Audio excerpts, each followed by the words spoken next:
नमस्कार, मैं हूं दिलीप मेहता। आज मैं आपको बहुत सारे अच्छे इंटरव्यू टिप्स दूंगा।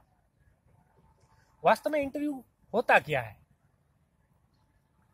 हमारी नॉलेज को जांचा जाता है, हमारा कितना कॉन्फिडेंस लेवल है वो भी देखा जाता है, और ऐसी सिचुएशन में, ऐसी परिस्थिति में हम उसको कैसे रिएक्ट करते हैं, ये तीन चीज उसमें देखी जाती है।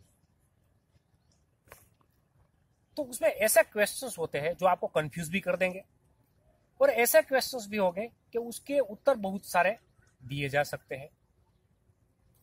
तो आपको इस टाइम में ऐसे उत्तर देना है जो आपका कॉन्फिडेंस लेवल उसमें दिखे। तो शुरुआत करेंगे हम एंट्रेंस से। जब हम जाएंगे तो दरवाजे को, जो इंटरव्यू देने जा रहे हैं, तो दरवाजे को ऐसे धीरे से खोलना है, हमको डोर को धीरे से खोलना है, और तब तक नहीं बैठना है जब तक आपको बैठने के लिए न बोला जाए। और वहां जाके आपको उसको नमस्कार कहना है, गुड मॉर्निंग कहना है। तो ऐसा करने से क्या होगा कि आपका कॉन्फिडेंस लेवल बढ़ेगा। और जब आपको बोला जाए कि प्लीज मैं टेक योर सीट, तब आपको सीट लेना है और थैंक यू भी बोलना है। अब शुरू होता है आपका इंटरव्यू का दौर। आपसे कई सारे क्वेश्चंस पूछे जाएंगे, लेकिन सबसे महत्वपूर्ण चीज है कि जब आप अंदर एंटर हो तब आप में कॉन्फिडेंस दिखना चाहिए और होना चाहिए। जो अगर कॉन्फिडेंस होगा तो ही दिखेगा। अगर आप ऐसे ही दिखाने की कोशिश करेंगे कि मुझे कॉन्फिडेंस है, तो सामने वाले व्यक्ति को उसका मालूम हो जाएगा कि आप में कॉन्फिडेंस लेवल नहीं है। कॉन्फिडेंस बढ़ाने के लिए जरूरी है कि पहले आप में नॉलेज होना चाहिए। इसके लिए इसके रिगार्डिंग, मान लीजिए कोई इंस्टीट्यूट में आप जा रहे हैं, तो इंस्टीट्यूट का पूरा हिस्ट्री आपको मालूम होना चाहिए, क्योंकि पहला जो क्वेश्चन आएगा हो सकता है वो उसके हिस्ट्री में से, या अभी जो क्या उसमें चल रहा है उसके बारे में ही हो। और कभी कभी ऐसे ट्रिकी क्वेश्चंस होते हैं तो इसका जवाब बहुत आसान होता है।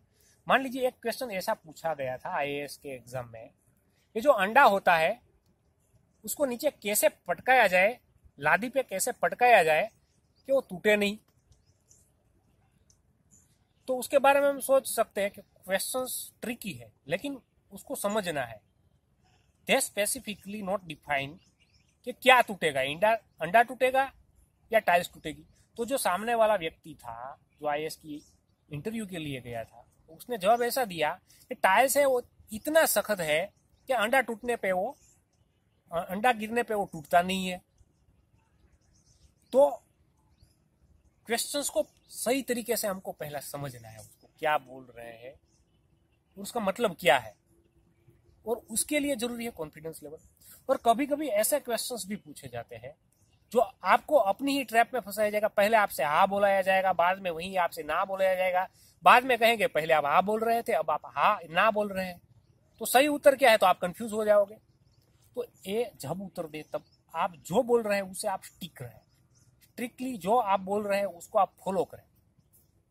मान लीजिए आपने एक क्वेश्चन आपको पूछा गया कि आप क्या पढ़ रहे हैं अभी, तो आप बोलेंगे मैं टाइम्स ऑफ इंडिया पढ़ रहा हूं। तो दूसरा क्वेश्चन करेगा why are you not answering in English, why you prefer Hindi और गुजराती।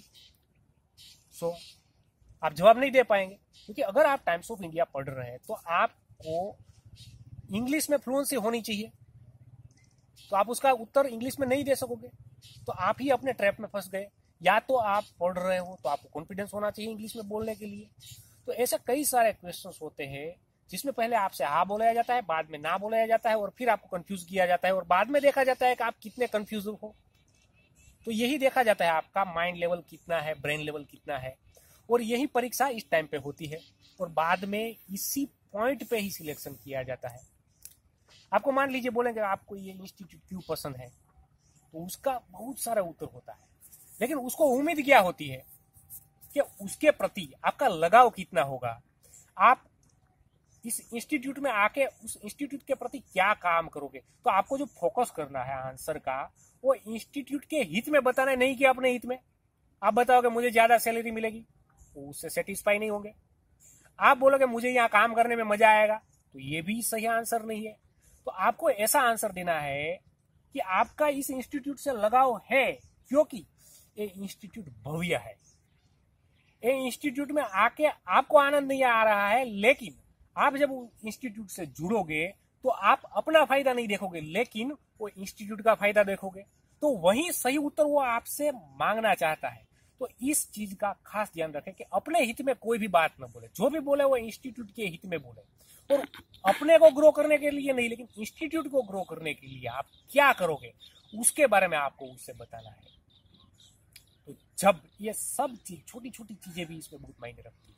मान लीजिए जब आप इंटरव्यू देने के लिए जा रहे हो तो होता क्या, आप कंफ्यूज हो, तो आपका जो हलन चलन है, आप क्या कर रहे हो आपको भी नहीं मालूम है। कई कई स्टूडेंट ऐसे ऐसे टच करते रहते हैं बटन को, कोई बाल ऐसे ही कर रहा है, कोई नाक पे ऐसे कर रहा है, तो उसको खुद को भी नहीं मालूम है। तो ये आपका कॉन्फिडेंस लेवल लो है, वो दिखाता है। तो जब आप जाए तो आपका हो सके उतना कॉन्फिडेंस लेवल सामने वाले को दिखाने के लिए आपका जो बैठने का स्टाइल है वो सही तरीके से और ढंग से होना चाहिए, और जो जितना पूछे उतना ही उसको जवाब देना है, ज्यादा जवाब नहीं देना है, क्योंकि वो आपसे ज्यादा नॉलेज की उम्मीद नहीं रखता है। जितना पूछे उतना ही आप उसको बताइए। कभी कभी क्या होता है कि अपना नॉलेज हम एक्सपोज करने के लिए थोड़ा जानते हैं तो ज्यादा बता देते हैं, और बाद में हम उसी ट्रैप में फंस जाते हैं, उसमें से बहुत सारे क्वेश्चंस पूछे जाते हैं। एक महत्वपूर्ण चीज जो मैं आपको बताऊंगा वो आपको पूछेगा कि आपका शौक क्या है, आपकी हॉबीज क्या है। तो इसी में बहुत सारे क्वेश्चंस उसमें से रिलेटेड निकल सकते हैं। तो हॉबीज ऐसी बताइए कि वास्तव में आपको उसकी हॉबी है। मान लीजिए आप रीडिंग बता देंगे और आप रीडिंग नहीं करते हैं तो कंफ्यूज हो जाओगे, बहुत सारे क्वेश्चंस आएंगे बाद में। आप क्रिकेट बता देते हो तो क्रिकेट के बारे में बहुत सारे क्वेश्चंस आएंगे। आप जो भी बोल रहे हो वो वास्तव में आपकी हॉबीज होगी तो ही आप उसको बता पाओगे। ऐसे ही आपने बता दिया तो आप ट्रैप में फंस जाओगे। तो छोटी छोटी चीजें भी इसमें मायने रखती है, और अलर्टनेस, जो भी बोले एक एक वर्ड्स को आप अच्छी तरह से सुने। अगर आप इंग्लिश नहीं जानते हैं तो स्पष्ट रूप से उसे बता दीजिए कि मैं हिंदी में क्वेश्चंस चाहता हूं और हिंदी में ही बताना चाहता हूं, क्योंकि जो लैंग्वेज में आपकी कमांड नहीं है वो लैंग्वेज में आप उत्तर देना चाहोगे तो न तो आप क्वेश्चंस को समझ पाओगे और न ही उसका जवाब दे पाओगे। तो इसीलिए ये सब चीज आप छोटी छोटी चीजें भी इसमें ध्यान में रखिए। कितने लोग हैं सबके सामने देख के जवाब दीजिए। मान लीजिए 5 लोग हैं तो 5 लोगों को सामने देख के जो क्वेश्चंस कर रहा है उसको सामने देख के जवाब दीजिए, और आपका चेहरा सभी और थोड़ा थोड़ा घूमता रहना चाहिए, कंटिन्यूअसली घूमना नहीं चाहिए। तो इससे मुझे लगता है कि ये सब छोटी छोटी चीजें जब आप देखोगे तो मुझे लगता है कि आप 100% इंटरव्यू में सफल हो पाओगे। मैं मेरा ही एक इंटरव्यू का बात बताऊंगा आपको।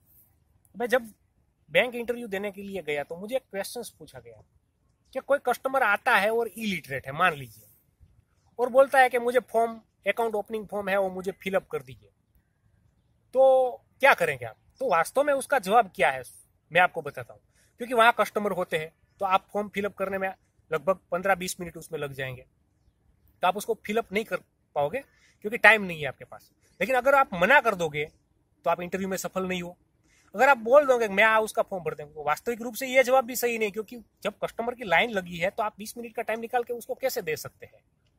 तो उसका सही जवाब ये है कि सर मैं उससे मोबाइल नंबर ले लूंगा और जब मैं फ्री होऊंगा तब मैं उसको फोन करके यहाँ बुलाऊंगा और उसका फॉर्म मैं फिलअप कर दूंगा।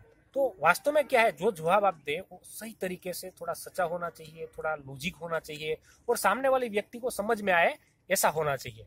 ओके, हमारे ज्यादा वीडियो देखने के लिए इस चैनल को सब्सक्राइब कीजिए। Thank you.